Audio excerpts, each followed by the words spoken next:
मोहम्मद सल्लल्लाहु अलैहि सलाम का जन्म हुआ।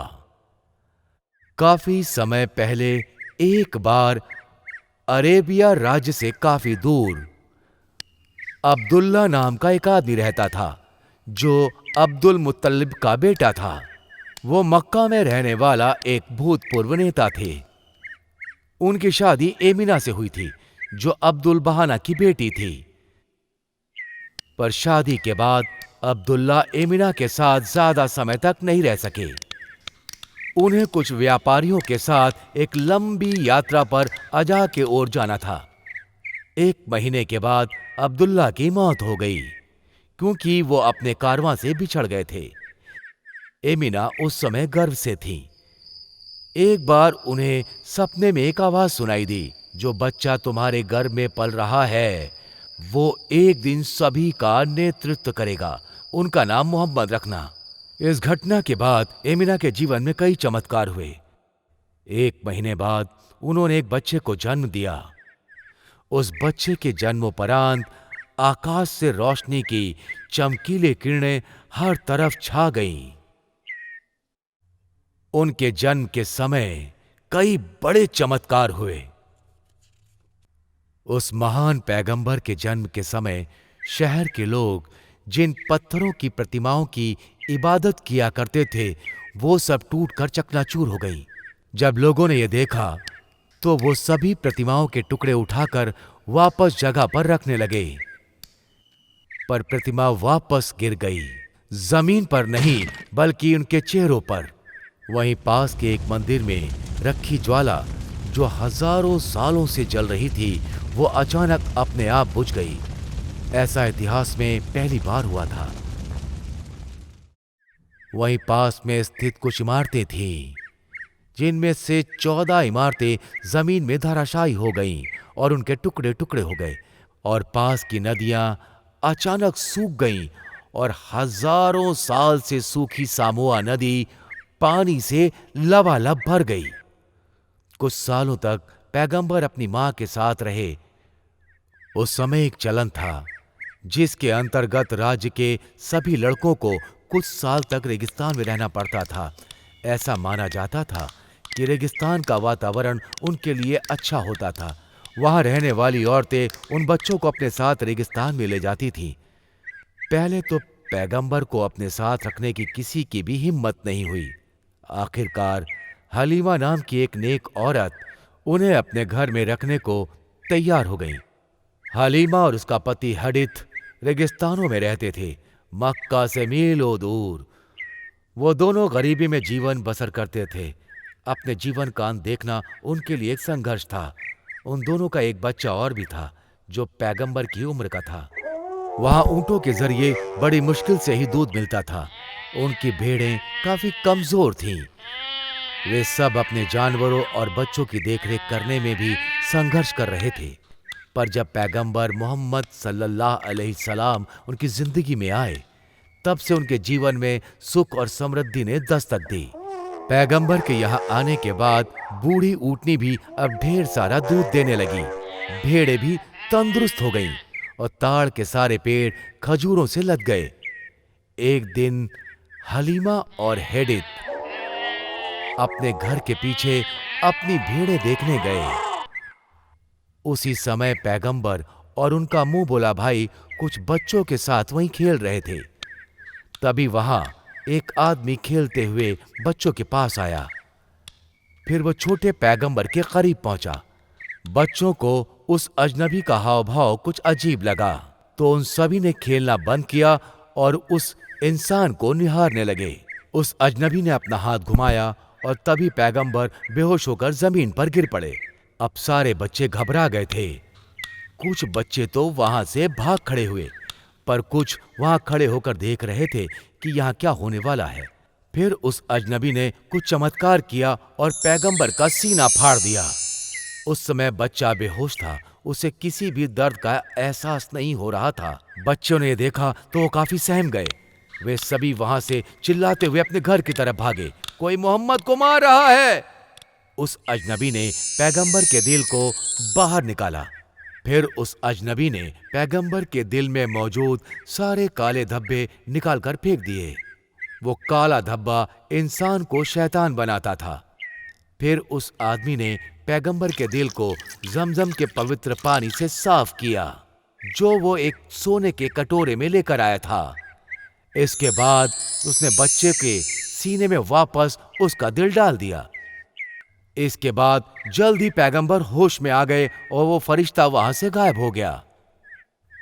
इस घटना के बाद हलीमा ने पैगंबर को उसके घर वापस भेजने का फैसला किया। पैगंबर के दादा अब्दुल मुत्तलिब ने पैगंबर का तहे दिल से स्वागत किया। अब्दुल मुत्तलिब काबा के पास ही बैठना पसंद करते थे और वो वहां किसी को बैठने की अनुमति नहीं देते थे। उनके बगल की जगह हमेशा खाली रहती थी, पर अब्दुल मुत्तलिब छोटे बच्चे से बहुत प्यार करते थे।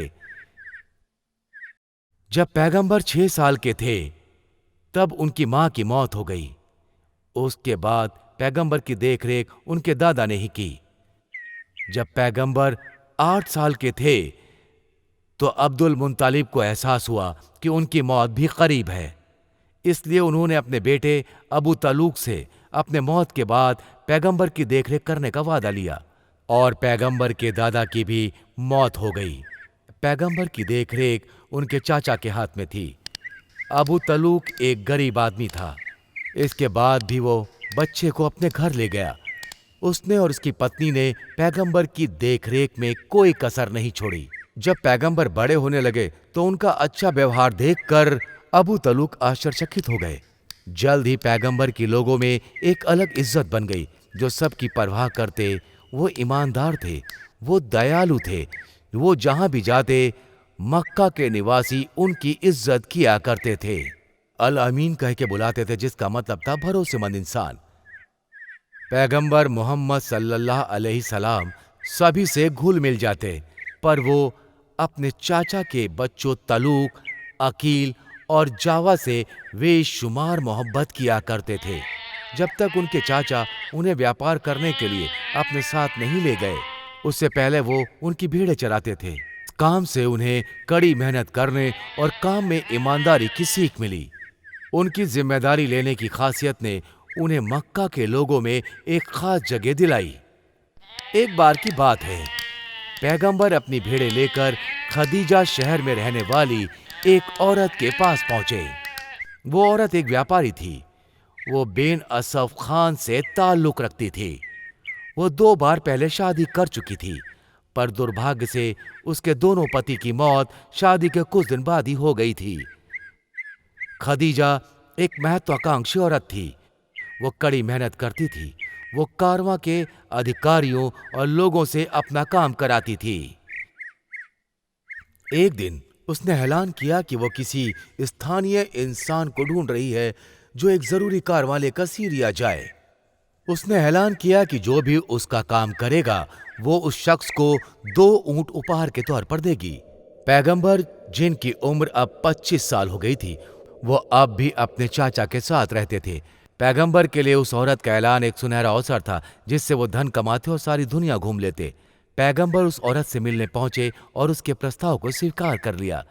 खदीजा ने फैसला किया कि वो अपने किसी मुलाजिम को पैगंबर के पीछे भेजेगी जो पैगंबर पर नजर रखेगा। खदीजा ने पैगंबर को कारवां के साथ साथ लोगों और जानवरों का नेतृत्व करने का भी काम सौंप दिया। और उस दिन पैगंबर सीरिया की तरफ निकल पड़े। ये एक लंबी और यादगार यात्रा साबित होने वाली थी। बच्चों, क्या यह कहानी आपको पसंद आई? अगर आपको पसंद आई हो तो कृपया लाइक बटन दबाएं। बेल आइकन दबाना ना भूलें ताकि आप हमारे अगले वीडियो को देखने से वंचित ना रह जाएं। इंशाअल्लाह अगले वीडियो में मैं आपको पैगंबर मोहम्मद सल्लल्लाहु अलैहि सलाम की कहानी का दूसरा भाग सुनाऊंगा। आज के लिए बस इतना ही। Good bye.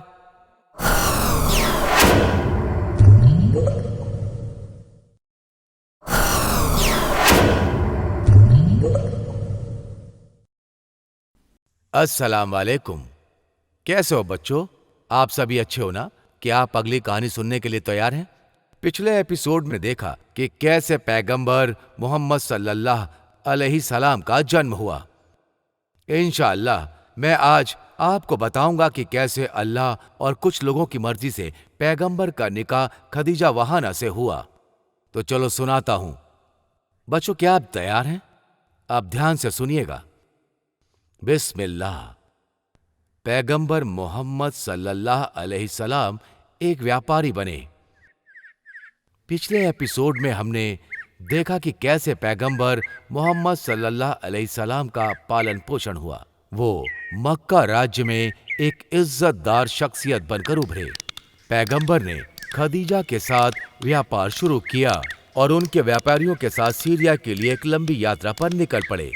खदीजा ने अपने कुछ भरोसेमंद मुलाजिमों को पैगंबर के साथ भेजा, जो पैगंबर पर नजर रख रहे थे। सीरिया के रास्ते में पैगंबर ने कई नए शहर और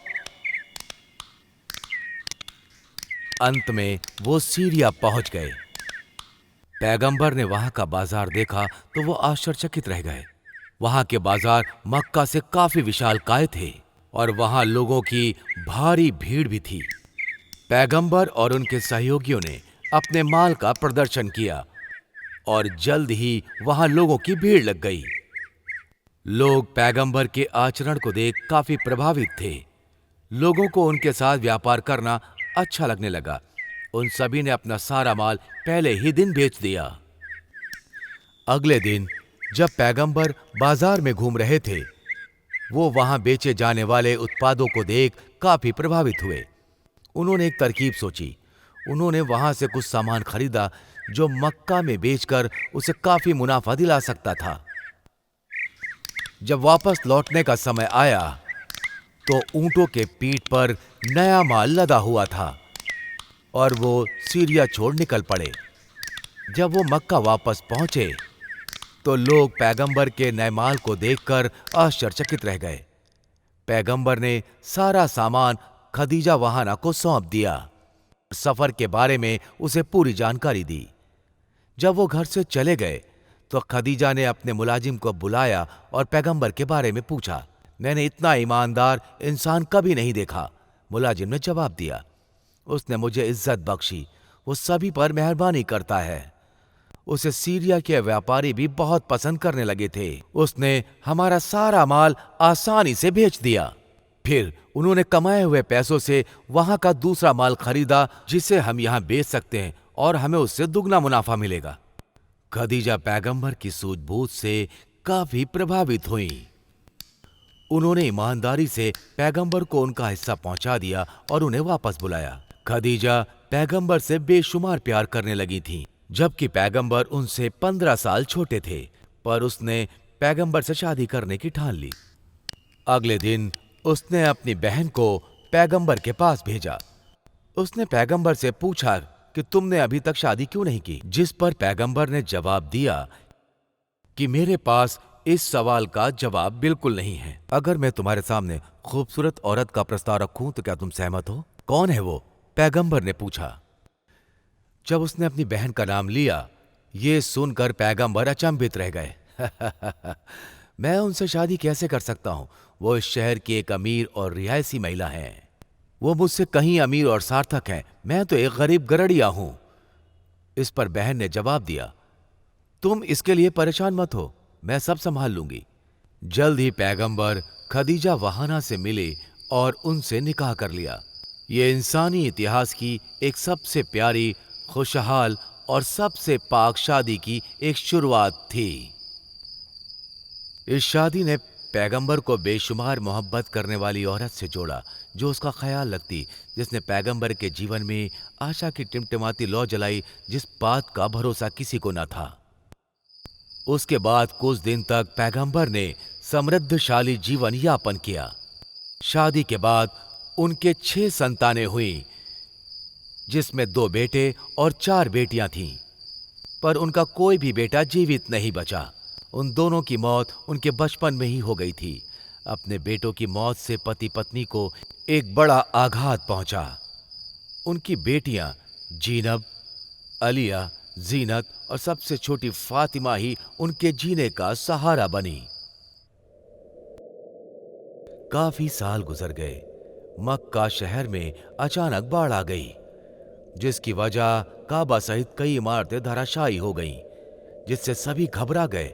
सब यही चाहते थे कि काबा की मरम्मत जल्द से जल्द हो, पर वो घबरा रहे थे कि अगर वो उस दीवार के पास गए तो वो दीवार उन सभी के ऊपर ना गिर जाए। उन सभी ने काफी दिनों तक इंतजार किया, पर किसी की इतनी हिम्मत नहीं हुई कि वो दीवार के करीब जाए।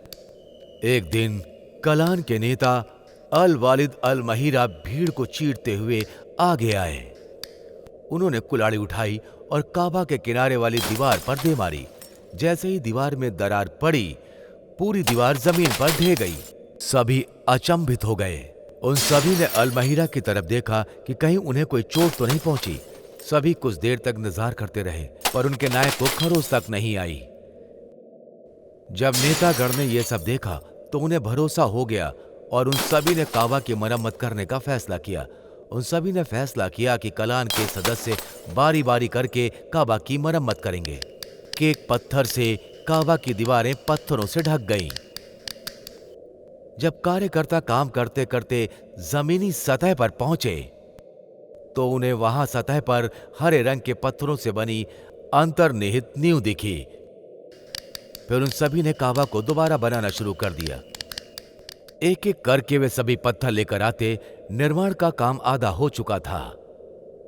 अब उस पाक काले पत्थर को उसकी जगह पर रखने का समय था।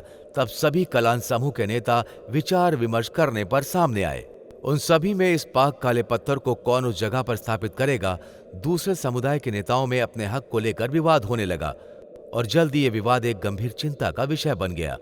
तो सब ने मिलकर फैसला किया कि इस समस्या का समाधान पैगंबर मोहम्मद सल्लल्लाहु अलैहि सलाम की सलाह से होगा। पैगंबर ने इस बारे में तनिक सोचा और बोले, मेरे लिए एक बड़ी चादर लाई जाए। जब वे सभी चादर लेकर आए, पैगंबर ने उसे जमीन पर बिछा दिया और काले पत्थर को चादर के बीच रख दिया। फिर बोले, कलान के सभी नेता एक एक करके यहां आए और चादर का हर एक कोना पकड़े। एक एक करके नेता वहां आए और उन्होंने चादर के कोने को पकड़ा। पैगंबर उन सभी को काबा के पास ले गए। सभी काले पत्थर को लेकर वहां पहुंचे। फिर सभी ने मिलकर काले पत्थर को सही जगह पर रख दिया। वहां किसी का तिरस्कार नहीं हुआ। कलान के सभी नेताओं ने इसमें हिस्सा लिया। वहां के बुजुर्ग भी इस बात से खुश थे और इस सभी ने इस फैसले की इज्जत की। पैगंबर हमेशा गरीबों और जरूरतमंदों की मदद करते थे। उस समय अबू तालिब का बुरा दिन चल रहा था, पर पैगंबर ने अपने खजाने से उनका सारा कर्जा चुका दिया। पैगंबर ने अपने चाचा के बेटे अली की शिक्षा दीक्षा का ध्यान भी दिया करते थे। एक साल बाद पैगंबर ने अपने चाचा के दूसरे बेटे अकील को भी गोद ले लिया। समय बीतता चला गया। अब पैगंबर 30 साल के हो चुके थे। उस समय अरेबिया राज्य में आए दिन अलग अलग धर्मों के लोगों में युद्ध छिड़ जाता था। लोगों का समूह उस समय सूर्य, चंद्रमा और आग की इबादत करता था और कुछ दूसरे समूह के लोग प्रतिमाओं की इबादत किया करते थे। वे सभी एक दूसरे से लड़ते झगड़ते अपने धर्म को ऊंचा बताते। पैगंबर मोहम्मद सल्लल्लाहु अलैहि सलाम ने किसी भी समूह में कभी भाग नहीं लिया जो सूर्य, चंद्रमा और आग की इबादत करते, बल्कि वह किसी भी प्रतिमाओं की इबादत में हिस्सा नहीं लेते। पैगंबर 30 साल की आयु में पहुंचे। वो बहुत परेशान थे। वो ये जानना चाहते थे कि उनका जन्म क्यों हुआ और उनका इस धरती पर आने का क्या उद्देश्य है। वो इस सच को जानने के लिए दिन रात भटकते रहे। वो इस कश्मकश में भटकते रहे। फिर पैगंबर ने धीरे धीरे व्यापार और इस शहर से अपना नाता तोड़ लिया। बच्चों, आपको ये कहानी पसंद आई? अगर आपको ये पसंद आई तो कृपया लाइक और सब्सक्राइब बटन दबाएं। बेल आइकन दबाना ना भूलें ताकि आप हमारे अगले वीडियो को देखने से वंचित ना रह जाएं। इंशाअल्लाह कल मैं आपको पैगंबर मोहम्मद सल्लल्लाहु अलैहि सलाम की दूसरी कहानी सुनाऊंगा। आज के लिए बस इतना ही। Good bye.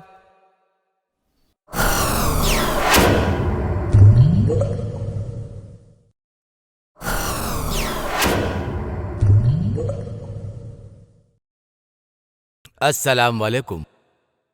कैसे हो बच्चों? आप सब अच्छे हो ना? अगली कहानी सुनने के लिए तैयार हैं? इंशाअल्लाह आज मैं आप सबको कहानी सुनाने जा रहा हूं एक महान इंसान पैगंबर मोहम्मद सल्लल्लाहु अलैहि सलाम की। आप सब तैयार हो बच्चों? आप ध्यान से सुनिएगा। बिस्मिल्लाह। तो ये कहानी है पैगंबर मोहम्मद सल्लल्लाहु अलैहि सलाम की। पिछले कई हफ्तों से पैगंबर जब सोते तो उन्हें अजीब अजीब सपने दिखाई देते और उन्हें अजीब आवाजें सुनाई देती। वो ठीक से सो नहीं पाते। ये घटनाएं उनके दिमाग को व्याकुल कर रही थीं। जब उन्होंने इस बारे में अपनी पत्नी को बताया, उन्होंने पैगंबर को विश्वास दिलाया कि ये सपने उनको नुकसान नहीं पहुंचाएंगे। एक रात पैगंबर मोहम्मद सल्लल्लाहु अलैहि सलाम हरेम पहाड़ियों के पास रात में गुजर रहे थे और अपने जीवन का लक्ष्य पता लगाने की कोशिश कर रहे थे। उसी रात जब वो अकेले इबादत कर रहे थे, तभी पैगंबर ने अपने सामने एक इंसान रूपी रोशनी देखी।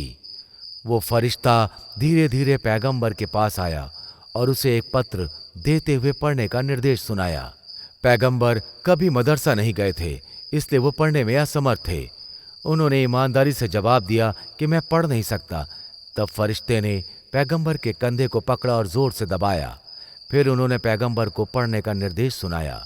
पर पैगंबर कैसे पढ़ सकते थे जबकि उन्होंने कहीं मदरसे में पढ़ाई नहीं की थी। उन्होंने दोबारा फरिश्तों को वही जवाब दिया।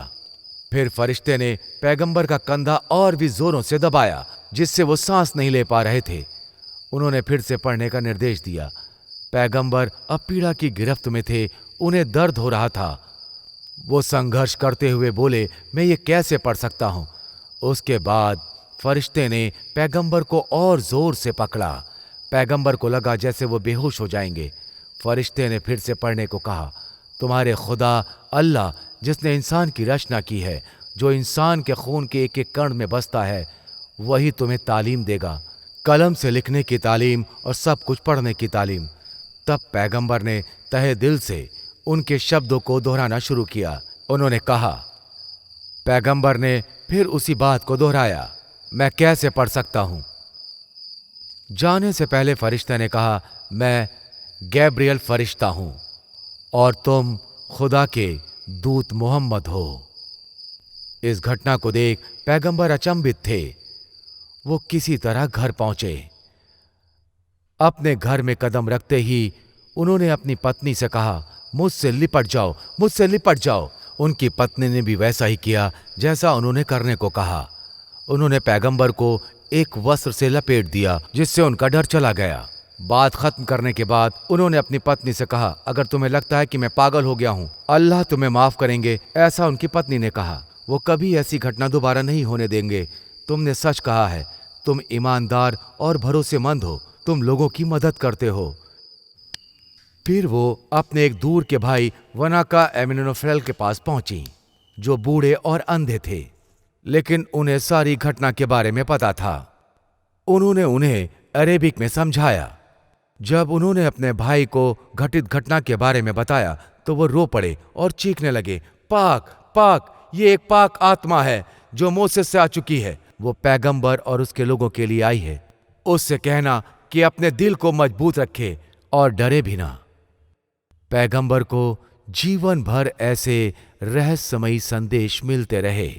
वो एक यादगार घटना थी जो उनके समर्थकों द्वारा लिखी गई थी। पैगंबर जानते थे कि लोग उनसे खुदा द्वारा दिए निर्देशों को सुनने के लिए एकत्रित हुए हैं और उन्होंने लोगों को वही संदेश सुनाया जो खुदा ने निर्देश दिया था। कुछ सालों तक पैगंबर अपने परिवार और करीबी लोगों को खुदा का संदेश सुनाते रहे। पहली औरत जो अल्लाह उहाना की इबादत करने लगी, वो उनकी पहली पत्नी खदीजा थी। पहला बच्चा जिसने इबादत शुरू की वो उनका भतीजा अली था, और जो पहला निवासी था वो था उनका नौकर ज़ईद। उनका मित्र अबू बकर पहला वयस्क इंसान था जिसने खुद को परिवर्तित किया था। कई सालों के बाद पैगंबर ने अपने बारे में कहा कि मैं किसी को भी इस्लाम के बारे में नहीं बताऊंगा सिवाय अबू बकर के। उसके बाद पैगंबर को ये अधिकार दिया गया कि वो खुलकर लोगों का मार्गदर्शन करें। दिन ब दिन पैगंबर मोहम्मद कठिन परिश्रम करते रहे और लोगों को खुदा की इबादत करने की सलाह देते रहे। पैगंबर लोगों को मूर्तियों की इबादत ना करने का संदेश देते और लोगों को पाक कुरान के बारे में समझाते रहे।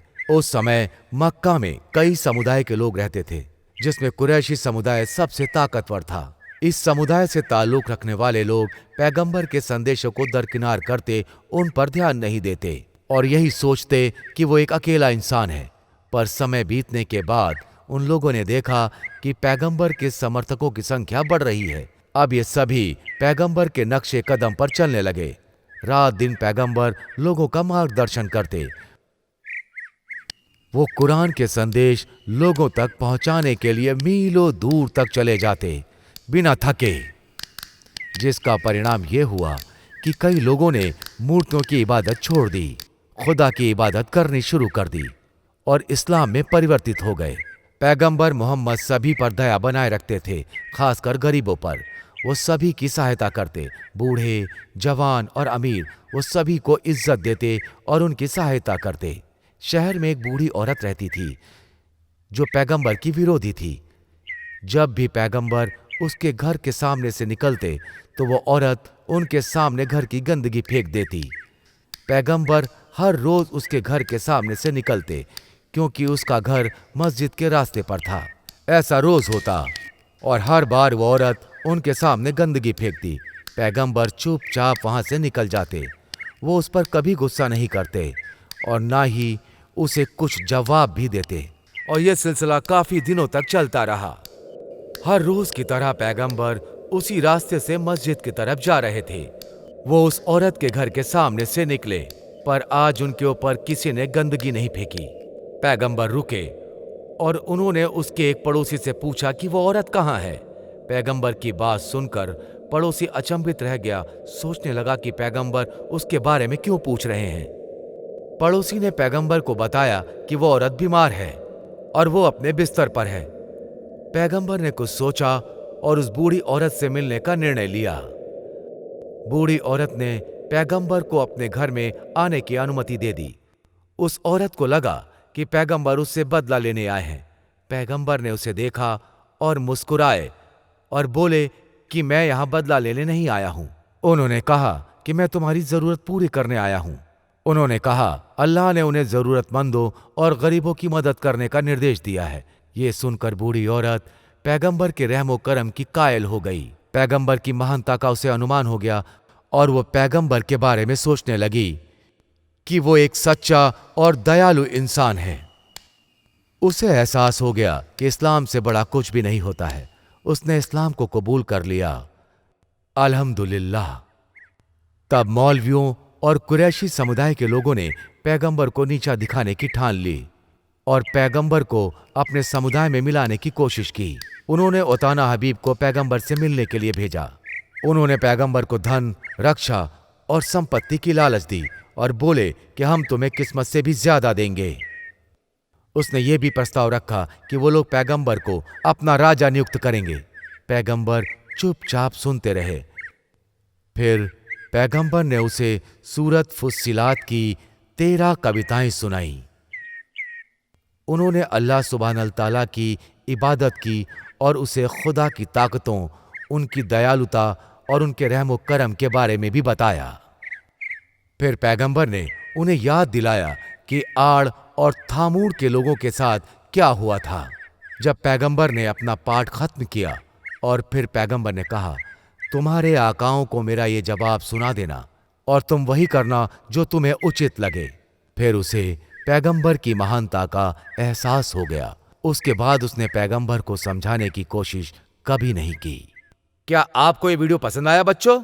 अगर पसंद आया तो लाइक और सब्सक्राइब का बटन दबाना ना भूलें, ताकि आप हमारे आने वाले वीडियो से वंचित ना रह जाएं। उसके लिए नोटिफिकेशन का बेल भी दबाएं। आज के लिए बस इतना ही। कल के एपिसोड में मैं आपके लिए एक नई कहानी लेकर के आऊंगा। Good bye.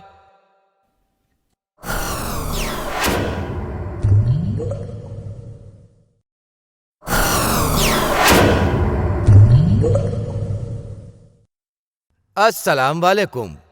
कैसे हो बच्चों? आप सब अच्छे हो ना? अगली कहानी सुनने के लिए आप तैयार हैं? इंशाअल्लाह। आज जो कहानी मैं आपको सुनाने जा रहा हूं वो है पहले पैगंबर और कुछ दूसरे पैगंबर की कहानी। तो आप तैयार हो बच्चों? अब ध्यान से सुनिएगा। बिस्मिल्लाह। पैगंबर मोहम्मद सल्लल्लाहु अलैहि सलाम की कहानी। एक रात पैगंबर ने काबा पैदल यात्रा करने का निर्णय लिया। वो रात के समय काबा जाना पसंद करते थे, क्योंकि वहां बिना किसी शोर शराबे के एकांत में इबादत और अनुसरण कर सकते थे। वो कुछ घंटे काबा में बिताते। कभी कभी जब उन्हें नींद आ जाती और वो कब्रगाह के पास ही सो जाते। एक दिन फरिश्ता जिब्रील उनके सामने आया। उसने पैगंबर को अपने हाथ से उठा लिया और उन्हें काबा के दरवाजे पर ले गया, जहां दरवाजे पर एक खूबसूरत सफेद जानवर खड़ा था। वो गधे से आकार में बड़ा था और घोड़े से छोटा था, और उसके पंख बहुत ही सुंदर थे। इस शानदार जीव को बराक कहते थे। जब पैगंबर बराक के पीछे गए तो बराक ने अपनी चाल बढ़ा दी। बराक देखते ही देखते उनकी आंखों से ओझल हो गया। वो जानवर यरूशलेम के पश्चिम दिशा में रफ्तार से निकल पड़ा। कुछ ही देर में वो दोनों यरूशलेम पहुंच गए, जहां पैगंबर ने कुछ पुराने मस्जिद देखे जो धराशायी हो चुके थे। पैगंबर बराक का साथ छोड़ मस्जिद की तरफ चल पड़े। पैगंबर अब बराक को भूल गए और मस्जिद के अंदर चले गए, जहां पर वो सभी पुराने पैगंबरों से रूबरू हुए, जहां उन्हें अपने पिता तुल्य इब्राहिम अलैहिस्सलाम, ईसा अलैहिस्सलाम, मूसा अलैहिस्सलाम, दाऊद अलैहिस्सलाम और सभी पैगंबरों को वहां मौजूद पाया, जिनकी आत्मा को धरती पर दोबारा भेजा गया था। सभी पैगंबरों ने पैगंबर मोहम्मद सल्लल्लाहु अलैहि सलाम का अभिवादन किया और उन्हें सम्मान दिया। फिर वो सभी पैगंबर के पीछे बैठ गए और सभी ने इबादत करना शुरू की। इबादत के पश्चात फरिश्ते ने पैगंबर को निर्देश दिया कि पैगंबर दोबारा बराक के साथ यात्रा पर जाएं। वो एक शानदार जीव पैगंबर को एक ऊंची और रहस्यमयी पहाड़ियों पर ले गया। वो दोनों आसमान की ऊंचाइयों में पहुंच चुके थे। ये एक बहुत ही अच्छी यात्रा थी, जिसे दो योद्धा मिलकर पूरी करने वाले थे। पैगंबर को एहसास हो गया था कि उन्हें जन्नत की ओर भेजा जा रहा है। वो दुनिया आखिमा के नाम से जानी जाती थी, या दूसरी दुनिया कहते थे। उनका इंसानी रूप वहां पहुंचते ही परिवर्तित होने लगा। फरिश्ता जिब्रील पैगंबर के साथ अपने पंखों का इस्तेमाल करके पंछियों की तरह उड़ने लगे। वो एक एक करके जन्नत की 7 परतों को पार करते गए। जहां जन्नत में पैगंबर ने दोबारा अपने पिता तुल्य पैगंबरों को देखा। जब सभी ने पैगंबर को देखा तो उन्होंने उनका अभिवादन शुरू किया। पैगंबर एक एक सीढ़ी चढ़ते हुए जन्नत के दरवाजे पर पहुंचे। जब वो पिनाकल पहुंचे, जहां उन्होंने बहुत सारे रंगों का एक पेड़ देखा, जिसे सिद्रथुरा अहाडा के नाम से जाना जाता था। इस पेड़ का रहस्य कोई भी नहीं जानता था सिवाय अल्लाह के। पैगंबर वहीं बैठ गए और उन्हें अल्लाह की शक्तियों का और मेहर का एहसास होने लगा, जो सिंदरा मुतहा द्वारा बख्शी गई थी। तभी उन्हें रोशनी का एक जखीरा दिखाई दिया। पैगंबर अचंभित रह गए, जहां उन्हें आवाजें सुनाई देने लगीं। पैगंबर और उनके समर्थकों को दिन में 50 बार इबादत के सारे रिवाज पूरे करने होंगे। पैगंबर मान गए और उस फरिश्ते के साथ वापस लौट पड़े। एक एक परत को पार करते हुए वे नीचे की तरफ उतरने लगे। जब वो जन्नत की सीमा को पार कर रहे थे, तभी उन्हें रास्ते में बूढ़े पैगंबर मूसा अलैहिस्सलाम मिले। पैगंबर मोहम्मद सल्लल्लाहु अलैहि सलाम ने उन्हें खुदा द्वारा दिए गए निर्देशों के बारे में बताया। पैगंबर मूसा अलैहिस्सलाम उनके साथ वापस आने को मान गए और दोनों ने शपथ ली वो अल्लाह द्वारा दिए गए इस निर्देश का पालन करेंगे। पैगंबर ने हामी भरी और दोनों सिंदरा मुंतहा की ओर निकल पड़े।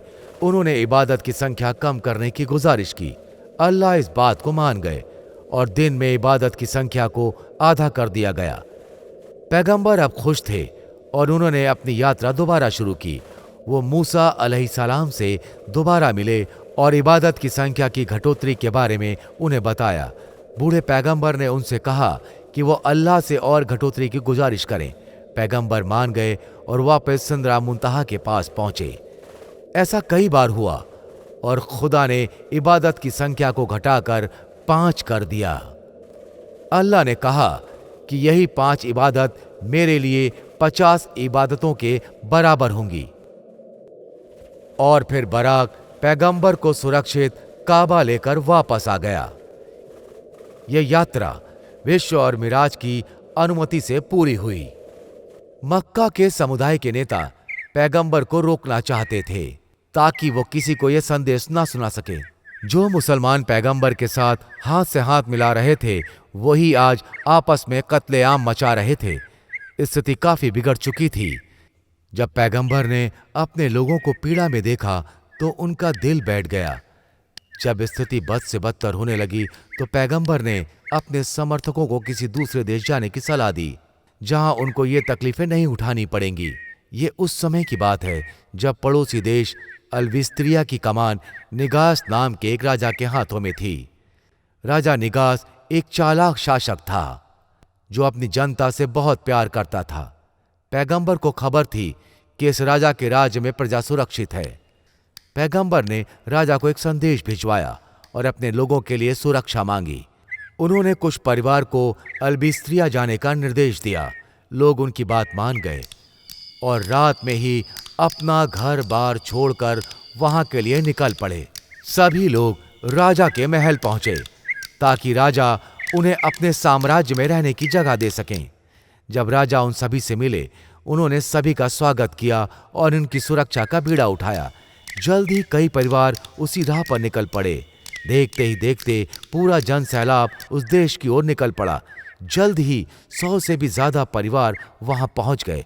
उस समय पैगंबर ने अपने समर्थकों की हर मुमकिन सहायता की, पर कुछ समर्थक ऐसे थे जो उनके विरोधी थे। बिन हमीद नाम का एक शख्स इस्लाम का कट्टर दुश्मन था। जब उसने इस्लाम की पूरी जानकारी ली तो उसने इस्लाम को कबूल करने का निर्णय ले लिया। कुरैशी नेता इस बात से बहुत नाराज हुए। उन्होंने पैगंबर की हत्या करने की योजना बनाई। एक रात उन्होंने कुछ लोगों को पैगंबर के घर उनकी हत्या करने के लिए भेजा। जब पैगंबर को उनकी योजना के बारे में पता चला तो उन्हें एहसास हो गया कि उनका मक्का छोड़ने का समय आ गया है। हमलावर दीवार की तरफ इकट्ठा हुए और पैगंबर के बाहर आने का इंतजार करने लगे। वो पेट्रा की रात थी। पैगंबर ने देश छोड़ने की बात उन्होंने अली अलैहिस्सलाम से कही। उन्होंने बताया कि हमलावर पैगंबर का बाहर इंतजार कर रहे हैं। पैगंबर ने अली अलैहि से कहा, अगर तुम मेरी जगह मेरे बिस्तर पर सो जाओ तो हम उन हमलावरों को संदेह में डाल सकते हैं। इस पर अली ने दूसरा सवाल पूछा, अगर मैं आपकी जगह आपके बिस्तर पर सो गया तो क्या आपका जीवन सुरक्षित रहेगा? पैगंबर ने हाँ में जवाब दिया। फिर अली ने अल्लाह सुब्हानल ताला का शुक्रिया अदा किया और पैगंबर की जगह वो खुद सो गए और बिना हिचकिचाए उन्होंने अपने आप को पैगंबर के कंबल से ढक लिया। अली की वजह से ही पैगंबर बिना किसी संज्ञान में वहां से निकल गए। जब तक हमलावर इसके बारे में जान पाते तब तक पैगंबर मक्का से काफी दूर जा चुके थे। पैगंबर मदीना पहुंचे और अपने लोगों के साथ वहीं अपना जीवन जीने लगे। पैगंबर वहां मुस्लिम समुदाय के कुछ लोगों के और अपने परिवार के साथ 3 साल तक रहे। उस समय पैगंबर और उनके समर्थक बंद जगह पर ही रहते। बाहर की दुनिया में इस्लाम का प्रचार